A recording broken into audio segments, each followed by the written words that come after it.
Hello and welcome to Micro Live. Today we're joined by Shirley Williams, who's made a special study of the effects of computers on jobs. We'll be hearing her views later in the programme. We'll also be looking at some of the technical problems holding up the IT revolution, and I'll be guided around one man's view of the office of the future. But first, let's look at some of the predictions made over the last 30 years of what computers would do to our working lives. Well, it was something completely different to what I imagined, because I couldn't really imagine anything. I'd never heard of a computer or seen a computer or knew anything about it. When I first walked in here, it was rather bewildering because everything was so modern. Since they were introduced into business in the 1950s, computers have created a mixture of fear and fascination. Although crude and unreliable, early machines like Leo helped companies to automate both their payrolls and their internal accounting. Jobs appeared in the new world of data processing, with its own band of high priests and acolytes who fed and maintained the machines. Big companies were able to expand as computer automation brought greater efficiency and savings. But some of the savings were in paper shuffling jobs like these, which computers had now made unnecessary. Endless rooms full of people processing data by hand simply weren't needed anymore. Business was quick to start using computers for accounting, but British industry's take-up of computers for automating production was lamentably slow. How fast do you see these processes coming into industry? Well, not as fast as I would like. Of course, they've been coming ever since mechanisms and power was first used by men. They're coming, inevitably, I think, at an accelerating rate. The speed at which they come will, in fact, determine the speed at which we improve our standard of living. Inertia by management was matched by real fear of jobs being de-skilled by the machines.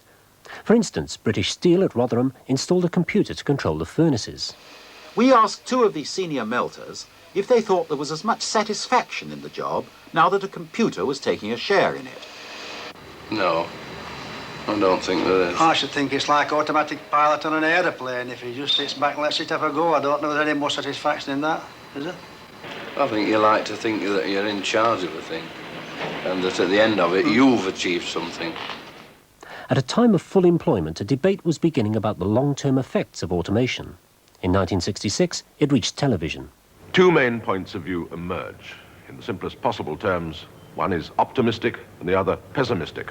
Now, the optimists think that in a situation of nearly full employment, which is what we have at the moment, when you move automation into an industry, you release workers who are so badly needed that they enable other industries to expand and start producing goods which raise the general level of prosperity. The pessimists, on the other hand, fear that a situation could arise in which workers displaced by automation from one industry fail to find jobs because all the other industries are doing the same thing, installing machines and turning out the men. The result will be chronic, wide-scale, even lifelong unemployment for millions. We could have something like 1 in 8 out of work in the early 1970s because of automation, if we sat back and did absolutely nothing. This is about sort of 3 million, and this represents, if you like, a kind of rate of redundancy of between 200,000 and 300,000. In the 70s, a new factor appeared, the silicon chip. By drastically cutting computing costs in half each year, it now made personal computing possible. Long before the IBM personal computer appeared, word processors and personal micros were signaling change.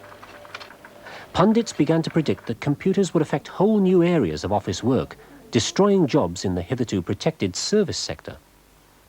In the late 70s, even in Germany, the unions were calling the silicon chip the job killer. In Britain, white-collar unions like ASTMS were clearly very worried, as their public campaign showed. Overall, it must mean a diminishing of the number of jobs available, not only in the UK, but in every industrialized country, in Europe, in the United States, absolutely everywhere. It will also go on over a considerable time period. This diminishing will go on perhaps over 20, 30, maybe even up to 50 years. Well, all that was said before the recession. Now we have well over 3 million unemployed. Shirley, to what extent do you put that down to this new technology? Well, we have got 3 million unemployed, and it would be a great mistake to put it down to the chip or any other part of the new technology. Because the truth of the matter is that probably about 65,000 jobs in the last 5 years have been lost because of new technology, and over 1 million have been lost because of the decline of traditional manufacturing. What really happens is that in the processes, when microelectronics comes into processes, you lose jobs. Take printing, where we've lost a great many jobs in the traditional Fleet Street graphics. On the other hand, new products which have got microelectronics in them, create jobs. Look at the Japanese with a video recorder, with the very large chip and so forth. So what you get is a balance between the two. The trouble with Britain is that we brought a lot of microelectronics into the processes and lost jobs, but we haven't been very innovative in bringing them into the products and creating jobs.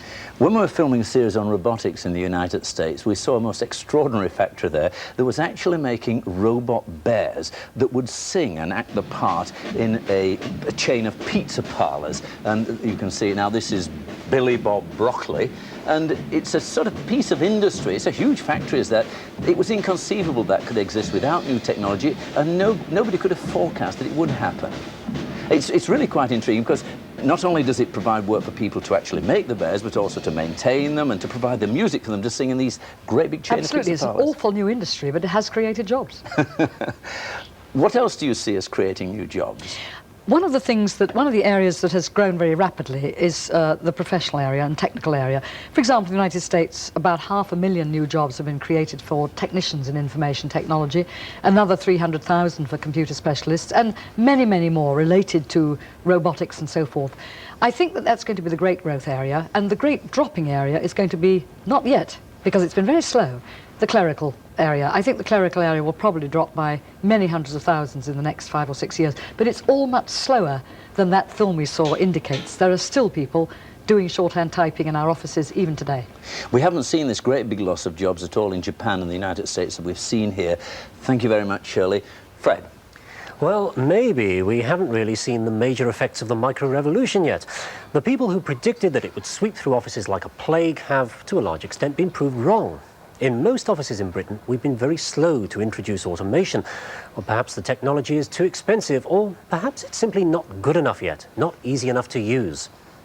Well, the pundits have always predicted that as mainframes, micros and telephone networks gradually interlinked, there would be an explosion of the new technology by those people who aren't skilled in the use of computers. Executives, managers, doctors, lawyers and so on. But one of the things that's holding this up is incompatibility.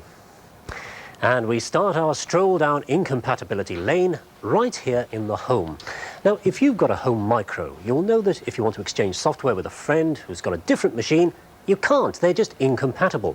If you try to load this game, Elite, which is for the BBC, try to load that on the Commodore here, well, the disk fits, that's a good start. Attempt to load it up, it's searching for Elite. No, file not found error. Similarly, of course, the Beeb couldn't read a Commodore disk. Well, things are just as bad in the business world. The two standard operating systems, CP/M and MS-DOS, are quite different. For a simple job like copying a file from one disk to another on this machine running under CP/M, we type pip A:"file B:". Whereas on this machine running under MS-DOS, we type copy A:"file B:". Very confusing and quite unnecessary. And even where machines have the same operating system and claim to be similar, there can be problems. The IBM here and the Apricot over here, for example, use different sized disks. The keyboard layout is different. Those all-important function keys, for a start, are on the other side. Most importantly, there's no guarantee that software written for, say, this machine would run on this one, even if we could load it. But the situation is even more bizarre than that. Sometimes software won't run on different models from the same manufacturer. And you can't link programs together, not unless you're a software genius. For example, supposing I've been using this popular word processor package, and I want to incorporate this graph from Lotus 123 into my letter, and that's not an unreasonable request. Well, no can do, it's simply incompatible. Communications between machines, except at the very simplest level, is still very difficult. The reason differences in what's supposed to be a standard for connection of modems. For example, this lead connects into this Apricot OK, but it won't connect into this Macintosh. And even when you get the hardware to work, the software may prevent micros talking to each other or to mainframes. To communicate anything other than at a very simple level is really quite tricky. Electronic mail is very quick, very convenient, but the 5 major systems are all incompatible. If you're on one system, you can't send messages to somebody on another unless you use a telex. Just 2 weeks ago, the electronic mail service 1-to-1, who have 20% of the UK market, launched a charter for compatibility. But Telecom Gold, who've captured 70% of the market, refuse to commit themselves to it. Now, Telecom Gold is part of the international Dialcom system. But we've taken this portable with its acoustic couplers to the USA, and there the things just don't work. Even if you do get the right modem, you can't access your mailbox back in Britain unless you make very expensive and special arrangements well in advance. Well, truly portable phones have appeared recently. This one actually has a data socket. Non-standard, of course. But this one here, that doesn't have one. But you can't use either of them outside Britain. Not yet, anyway. Standards haven't been agreed, and even within Europe, the BT predict that they aren't likely to be established until the early 90s. And so it goes on. It's a bit like a world where every car uses a different sort of petrol and even different controls. Now, there's little reason why most of these problems can't be resolved given some time. In some cases, the technology isn't good enough for a standard to be agreed. But in most, it's commercial competition or even simple muddle that's holding things up. But of course, it's not just incompatibility of hardware or software that's holding things up. There's also the incompatibility of new jobs and old skills. Shirley, just how bad is the situation? In Britain, it's very bad. We have reason to think that something like 60,000 engineers with knowledge of information technology are needed right now by British industry. And when British industry was asked what the main reason was for not introducing microelectronics into manufacturing, the overwhelmingly strongest reason, 42% of firms gave this as their reason, was that they had nobody in the firm with the right skills. Presumably these skills are very hard to get. Are they specialist skills? No, they're at very many levels, I think it's fair to say, Fred. I mean, some of them certainly are advanced, sophisticated skills you probably wouldn't get unless you were a graduate. But there are a lot of intermediate skills for people with technological qualifications in areas of information technology where you very much improve your chances of getting a job if you get some kind of qualification in the field, even down to the level of people who attend the so-called ITECs, the information technology centres, where youngsters within a year can get some of the skills they need to give themselves a much better chance of a job. There may well be youngsters watching tonight who are out of work who would like to get a job. What can they do tomorrow morning? Well, I'd like to see them try to get into an information technology centre. There's nothing like as many places as one would like to see.